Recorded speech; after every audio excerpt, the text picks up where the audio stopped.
बिस्मिल्लाहिर्रहमानिर्रहीम। अस्सलाम वालेकुम व्यूअर्स। खुदा आपको खुश रखे, हर बला और मुसीबत से रखे महफूज। 14 शबान की रात का अनमोल अमल।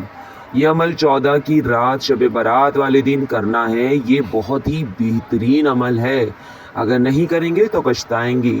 हम अपनी जानो माल की हिफाजत के लिए कितना पैसा खर्च करते हैं, रोज़ी कमाने के लिए मेहनत करते हैं, बीमारी से बचने के लिए कोशिश करते हैं।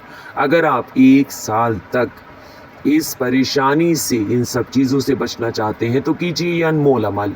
इस अमल के करने से होंगे बहुत सारे फ़ायदे। 1 साल तक बेहतरीन रोज़ी का इंतज़ाम होगा, तूले उम्र अता करेगा खुदा।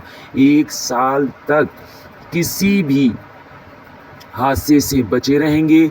1 साल तक इंशाअल्लाह बीमारी नहीं आएगी।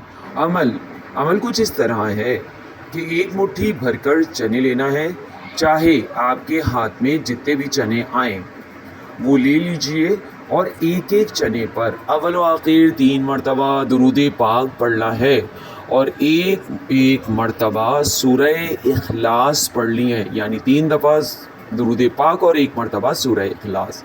अब इन चनों को उबाल कर ख़ुद खाना है और अपने घर वालों को खिलाना है, मगर याद रहे कि घर के हर फर्द के पास 7-7 दाने चने आए जो खाएं। ये अमल करें और पूरा साल फ़ायदा उठाते रहिए और मुझे दुआओं में याद कीजिए। दूसरा अमल, आपको इस अमल के बाद आज की रात में 3 मरतबा सूरह यासीन पढ़नी है। देखिए कैसे बदलती है तकदीर। मेरे चैनल को कीजिए